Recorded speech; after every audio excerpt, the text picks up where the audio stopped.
বন্ধুরা, সূর্য যেমন আমাদেরকে আলো দেয়, যোগায় পৃথিবীতে সমস্ত শক্তি, ঠিক সেরকমভাবেই জ্যোতিষগত দিক থেকে সূর্য আমাদেরকে দেয় আত্মবিশ্বাস, সেলফ কনফিডেন্স, বিভিন্ন কাজে সৌভাগ্য, নাম যশ খ্যাতি। বন্ধুরা, কোনোভাবে যদি সূর্য দুর্বল হয়ে পড়ে তাহলে কিন্তু এই সমস্ত বিষয়ে সমস্যার সৃষ্টি হতে পারে। আর সামনে আসছে এক ভৌগোলিক ঘটনা, সূর্যগ্রহণ। ইংরেজি 2024 সালের প্রথম সূর্যগ্রহণ হতে চলেছে।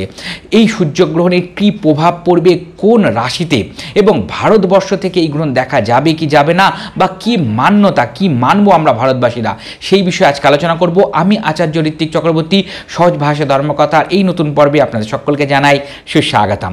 বন্ধুরা, সহজ ভাষা ধর্মকথায় আমরা জ্যোতিষ বিষয়ক নানা বিষয় সহজ সমাধান তুলে ধরার চেষ্টা করছি বিভিন্ন পর্বে। আপনারা যদি সেগুলো এখনও না দেখে থাকেন তাহলে অবশ্যই সহজ ভাষা ধর্মকথার সদস্য হন। সহজ ভাষা ধর্মকথাকে সাবস্ক্রাইব করুন, পাশে থাকা বেল বাটনটা ক্লিক করে দিন যাতে পরবর্তী ভিডিও নোটিফিকেশনগুলো মিস না হয় আর সেই সমস্ত পর্ব আপনারা দেখতে পারেন। বন্ধুরা, চলে আসছি আজকের মূল বিষয়ে, সূর্যগ্রহণ। ইংরেজি 2024, বাংলার 1430 বঙ্গাব্দের চৈত্র মাসের অমাবস্যা তিথিতে যে সূর্যগ্রহণ হতে চলেছে।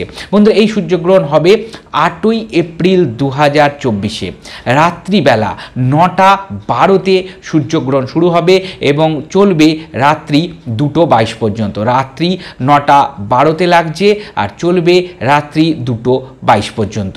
অর্থাৎ যেহেতু রাত্রেবেলা সূর্যগ্রহণ হবে তাহলে আমরা অবশ্যই ভারতবাসীরা কেউই এই সূর্যগ্রহণ দেখতে পাবো না। আর যেহেতু দেখা যাবে না, তাহলে যে সমস্ত বিষয় সূর্যগ্রহণ সময় মানতে হয় শাস্ত্রীয়, সেই সমস্ত কোনো শাস্ত্রীয় নিয়ম বাধা নেই এই সূর্যগ্রহণের ক্ষেত্রে। কিন্তু বন্ধুরা, জ্যোতিষগত দিক থেকে অবশ্যই এই সূর্যগ্রহণের প্রভাব রাশিগত বিচারে পড়বে এবং সেই রাশিগত বিচারে কোন রাশিদের ভালো হবে এবং কার কার একটু সচেতন হওয়া দরকার এবং অ্যাজ জেনারেল প্রত্যেকটা রাশির কি উপায় করা উচিত, সমস্ত বিষয় আজকের পর্বেই আমি আলোচনা করব। প্রথমে বন্ধুরা বলি, প্রত্যেক রাশির মানুষের জন্য কিছু নির্দিষ্ট উপায়, জেনারেল উপায়, যেগুলো সবাই করতে পারে। বন্ধুরা, প্রথমেই বলবো, সূর্যগ্রহণের দিন অর্থাৎ এই সোমবার থেকে শুরু করে এক সপ্তাহ আপনারা স্নানের জলে, যে রাশিরই মানুষ হন আপনারা, স্নানের জলে এলাচ, লাল চন্দন আর একটু গঙ্গা জল ফেলে স্নান করতে শুরু করুন। প্রত্যেক রাশির মানুষের জন্য এটা প্রযোজ্য। যদি সম্ভব না হয়, যে কোনো একটা, হয় লাল চন্দন দিন বা এলাচ দিন বা গঙ্গা জল দিন, এইভাবে স্নান করা শুরু করুন। আর পারলে 3টে দ্রব্যই মিশিয়ে আপনারা স্নান করতে শুরু করুন। অন্ততপক্ষে এক সপ্তাহ করুন, সোমবার থেকে স্টার্ট করে, অর্থাৎ 8ই এপ্রিল থেকে স্টার্ট করে। বন্ধুরা, সূর্যগ্রহণের পরের দিন অর্থাৎ 9 তারিখ যে কোনো মন্দিরে যান এবং লাল দ্রব্য যেগুলো আছে সেগুলো দিতে পারেন। কী কী হতে পারে? লাল রঙের ফল হতে পারে, আপেল নিয়ে গিয়ে দান করতে পারেন মন্দিরে বা কোনো গরিব মানুষকে দিন। মধু হতে পারে, আখের গুড় হতে পারে, তামার বাসনপত্র হতে পারে। এই জাতীয় জিনিস যে কোনো মন্দিরে গিয়ে আপনারা দান করতে পারেন। এবং ওং নমো ভাগবতে বাসুদেবায়, নারায়ণের মন্ত্র, এই মন্ত্র এই সোমবার অর্থাৎ এই 8ই এপ্রিল যে সোমবারে সূর্যগ্রহণ হচ্ছে সেই দিন থেকে জপ শুরু করুন এবং নিত্যদিন জপ করতে পারেন। তাতেও কিন্তু আপনাদের সূর্যগ্রহণের কুপ্রভাব আসবে না। বন্ধুরা, এইবার আসছি রাশিগত দিকে আমরা কি অনুভব করব, এই গ্রহণের কি ফল হতে চলেছে দ্বাদশ রাশিতে। প্রথম রাশি বন্ধুরা, প্রথম রাশি মেষ রাশি। বন্ধুরা, এখানে একটা কথা বলার আছে তার আগে, যে এই রাশিগত দিক থেকে কেন প্রভাব হচ্ছে, তার কারণ মীন রাশিতে এই গ্রহণ হবে, অর্থাৎ সূর্য তখন মীন রাশিতে থাকবে যখন এই গ্রহণ হবে এবং রেবতী নক্ষত্রে থাকবে। বিশেষ করে মীন রাশি হচ্ছে বৃহস্পতির রাশি এবং রেবতী নক্ষত্র হচ্ছে বুধের নক্ষত্র। যদি বলি তাহলে এখানে প্রথমেই যারা সোনার ব্যবসা করছেন, শিক্ষকতায় যুক্ত আছেন, শিক্ষা প্রতিষ্ঠান আছে, যে কোনো ব্যবসাতেই যুক্ত আছেন, যোগাযোগ কমিউনিকেশন সংক্রান্ত বিষয় আছেন, কথা দিয়ে যাদের কাজ, বিভিন্ন রকম বিষয় যাদের কথা দিয়ে অর্থ রোজগার করতে হয় বিভিন্ন রকম কথার মাধ্যমে।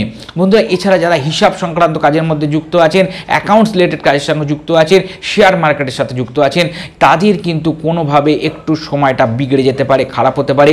তাদের বিশেষ করে সতর্ক হওয়ার সময় আসছে। বন্ধুরা, এরবারে বলবো, এই মীন রাশিতে হওয়া যে সূর্যগ্রহণ অর্থাৎ মীন রাশিতে অবস্থানকালে, সূর্যের অবস্থানকালে যে গ্রহণ হতে চলেছে, তার প্রভাব মেষ রাশিতে এসে পড়লে কি হবে? বন্ধুরা, মেষ রাশি যারা জাতক জাতিকা তাদের বিদেশ যাত্রাতে সমস্যা হতে পারে। যদি আপনারা বিদেশ যাত্রার জন্য তৈরি হতে থাকেন তাহলে একটু সচেতন হয়ে যান। খরচ বাড়বে এই সময়, আপনাদের শত্রুদের থেকেও কিন্তু আপনাদের সমস্যা আসতে পারে। এছাড়া বন্ধুরা পয়সা টাকা পয়সার দিকে কিছু সমস্যা আপনাদের বেড়ে যেতে পারে। 3-4 মাস একটু সচেতনভাবে চলবেন, আর যে উপায়গুলো বলছি সেই উপায়গুলো একটু করতে চেষ্টা করবেন। বিশেষ করে বন্ধুরা মেষ রাশি যারা জাতক জাতিকা আছেন তারা জলের মধ্যে একটু সিঁদুর দিন, তামার পাত্র নিন, জল নিন, সিঁদুর দিন এবং সূর্যদেবকে অর্ঘ্য দিন। বিশেষ করে একটা লাল ফুল সূর্যদেবের উদ্দেশ্যে নিবেদন করতে থাকুন। নিত্যদিন করুন, প্রত্যেক দিন করুন, বিশেষ করে রোববারটা একদম বাদ দেবেন না। বন্ধুরা এরপরে বলবো বৃষ রাশির যারা জাতক জাতিকা ইনকামের সমস্যা আপনাদেরও হতে পারে। ইনকামের দিকে কোনো রকম সমস্যার ফেস করবেন, তাই অবশ্যই সচেতনভাবে ইনভেস্টমেন্ট করবেন। কাজের ফল এই সময় একটু কম পাবেন, যতটা পরিশ্রম করবেন মনে হবে যেন ততটা রেজাল্ট আসলো না, তার জন্য হতাশা বাড়তে পারে, কিন্তু হতাশ হবেন না, সামনে কিন্তু আপনাদের আবার সুযোগ দেবেই দেবে। বন্ধুরা হলুদ সুতো নিন এবং অশ্বত্থ গাছে 7 বার করে ঘুরিয়ে বেঁধে দিন। প্রত্যেক সোমবার করে এটা করতে পারেন বা কোনো বৃহস্পতিবার করেও আপনারা করতে পারেন। মোটামুটি মাস 3 এটা আপনারা করতে থাকুন। বন্ধুরা মিথুন রাশি যারা জাতক জাতিকা তাদের অর্থ সংক্রান্ত বিষয়ে সমস্যা আসতে পারে। একইভাবে আপনাদেরও অর্থ সংক্রান্ত বিষয় থেকেই হতাশা মনে জন্মাতে পারে, বা কোনো বড়দের সাথে আপনাদের সমস্যা হতে পারে। বস যারা আছে কাজের ক্ষেত্রে তাদের সাথেও সমস্যা হতে পারে, বা বড়দের শরীর স্বাস্থ্য নিয়ে একটু উদ্বেগ আপনাদের হতে পারে মিথুন রাশি জাতক জাতিকাদের। মধু শিবলিঙ্গে প্রদান করুন এবং মধু দিয়ে শিবলিঙ্গকে অভিষিক্ত করে আপনারা পুজো অর্চনা করতে শুরু করুন। এর ফলে কিন্তু আপনাদের এই সংক্রান্ত সমস্যা থেকে আপনারা বেরিয়ে আসতে পারবেন। কর্কট রাশির যারা জাতক জাতিকা তাদের তো ভাগ্যস্থানে গ্রহণ হতে চলেছে, তাহলে বুঝতেই পাচ্ছেন অবশ্যই সতর্ক হওয়ার দরকার আছে আপনাদের। কর্কট রাশি জাতক জাতিকাদের বিশেষ করে বলবো আপনাদের কিন্তু অতিরিক্ত পরিশ্রম করতে হবে। একদম মানে যাকে বলে কুড়েমি, আজ করছি কাল করছি এরকম করবেন না, সেটা কিন্তু আপনাদের ভীষণভাবে নেগেটিভ হয়ে যেতে পারে। বন্ধুরা এই সময় আপনার গরু, যে কোনো গোশালায় গিয়ে গরুকে সেবা করুন, গরুকে সবুজ ঘাস আপনারা খাওয়ান। এইভাবে আপনারা যদি চলতে পারেন তাহলে আপনাদের কিন্তু যে নেগেটিভিটি সেটা কাটতে শুরু করবে। এবং বিষ্ণু মন্ত্র, বিষ্ণুর যে কোনো মন্ত্র আপনারা জপ করুন। বন্ধুদের পরের রাশি আছে সিংহ রাশি। সিংহ রাশির যারা জাতক জাতিকা তাদের এই সময় রাজনৈতিক কেরিয়ারে যদি যুক্ত থাকেন তাহলে বিশেষ শুভ সময় আসতে চলেছে। একটু ঝামেলা বাড়তে পারে চারিদিকে, কিন্তু সেটা নিয়ে বেশি মাথা ঘামাবার দরকার নেই, আপনাদের সেই সমস্ত ঝামেলা কাটাবার শক্তি আছে। বন্ধুরা হজমের কিছু সমস্যা আসতে পারে সিংহ রাশি যদি আপনি জাতক বা জাতিকা হন। এই হজমের ঝামেলা এবং শারীরিক কিছু ডিস্টারবেন্সকে কাটাবার জন্য লাল কাপড়ের মধ্যে একটু মৌরি দিন এবং আপনারা মাথার বালিশের মধ্যে ঢুকিয়ে রেখে দিন। মাস 3 রাখবেন, তারপর জলপ্রবাহ করে দেবেন। এই সময় হতে থাকা ঝামেলাগুলো এর ফলে কেটে যাবে। কন্যা রাশি জাতক জাতিকা জীবন সাথী শরীর নিয়ে একটু উদ্বিগ্নতা থাকতে পারে, একটু দুশ্চিন্তা নিয়ে আসতে পারে। জীবন সাথীর শারীরিক বিষয়ে একটু নজর দিন। চাকরি পাওয়ার সুযোগ আছে কন্যা রাশির জাতক জাতিকাদের। অর্থনৈতিক দিকে উন্নতি হবে আপনাদের এই সময়। একটা নারকেল নেবেন, মাথার উপরে 7 বার ঘোরাবেন ক্লকওয়াইজ এবং জলে প্রভাবিত করে দিয়ে আসুন। এর ফলে আপনাদের কিন্তু কন্যা রাশির জাতক জাতিকাদের যে সমস্ত ঝামেলা হতে পারে এই গ্রহণ সংক্রান্ত বিষয় সেগুলোও কেটে যাবে। বন্ধুরা তুলা রাশির যারা জাতক জাতিকা তাদের প্রতিযোগিতা বাড়বে। যে কোনো কাজে আপনারা ব্যবসা করুন, প্রতিযোগিতা বাড়বে। চাকরি ক্ষেত্রে প্রতিযোগিতা বাড়বে। কাজের মধ্যে একটু ঝামেলা বাড়তে পারে। এর ফলে আপনাদেরও ডিপ্রেশন আসতে পারে। অর্থাৎ আপনারা চেষ্টা করছেন, প্রতিযোগিতার সম্মুখীন হচ্ছেন, ফলে কাজ ভালো হচ্ছে না, এর ফলে কিছু ডিপ্রেশন। এইটা করবেন না, মাথা থেকে দুশ্চিন্তা হাঁটান। এরপরে কিন্তু আপনাদের ভালো সুযোগ অবশ্যই দেবে এবং এটা কিন্তু আপনাদের সাময়িক একটা বিষয়, অবশ্যই কেটে যাবে। লাল গোলাপের হার আপনারা বিষ্ণুকে নিবেদন করে আসুন। বিষ্ণুর যে কোনো মন্দিরে বা বাড়িতে থাকা গোপালকেও লাল গোলাপ নিবেদন করতে পারেন। এর ফলে তুলা রাশির জাতক জাতিকাদের কিন্তু এই দুশ্চিন্তা কেটে যাবে। বন্ধুরা বৃশ্চিক রাশির যারা জাতক জাতিকা শেয়ার মার্কেটে সমস্যায় পড়বেন। শেয়ার মার্কেটে যদি আপনারা ইনভেস্ট করে থাকেন খুব সচেতন হয়ে যান। কোনো রকম আবেগের বশে কোনো শেয়ার মার্কেটে ঝুঁকি নেবেন না এই সময়। সন্তানদের নিয়ে কিছু সমস্যা আসতে পারে। আবার নতুন কোনো সুযোগও কিন্তু আপনারা এই সময় পাবেন, বিশেষ করে ব্যবসায়িক বা অর্থনৈতিক সুযোগ। বন্ধুরা এই সময় জলের সাথে মিচড়ি মিশ্রিত করুন এবং মহাদেবকে আপনারা অভিষিক্ত করুন এবং তার উপরে অভিষিক্ত হওয়ার পরে একটু চাল আপনারা দেবাদিদেব মহাদেবকে নিবেদন করে দিন। এর ফলে কিন্তু বৃশ্চিক রাশির জাতক জাতিকাদের এই সংক্রান্ত দুশ্চিন্তাগুলো কেটে যাবে। ধনু রাশির যারা জাতক জাতিকা সূর্যগ্রহণের ফলে তাদের কিন্তু ভালো সময় আসবে এবং আপনাদের কিন্তু ধনলাভ হওয়ার যোগ আসছে। নতুন নতুন দিক থেকে আপনারা কিন্তু কিন্তু সুযোগও পাবেন, কাজকর্ম বাড়বে। সমস্যা যেটা আছে নাভির নিচ থেকে ব্যথা যন্ত্রণা বাড়তে পারে, অর্থাৎ নাভির নিচে যে অর্গানগুলো আছে সেগুলোতে কিছু সমস্যা আসতে পারে। এর জন্য আপনাদের যা করা উচিত, গম বা জব বা যে কোনো শস্য ডাল আপনারা দান করুন, যে কোনো মন্দিরে দান করুন, গরিব মানুষকে দান করতে থাকুন, মাস তিনেক এটা করুন, আপনাদের কিন্তু এই সমস্যাটা কেটে যাবে।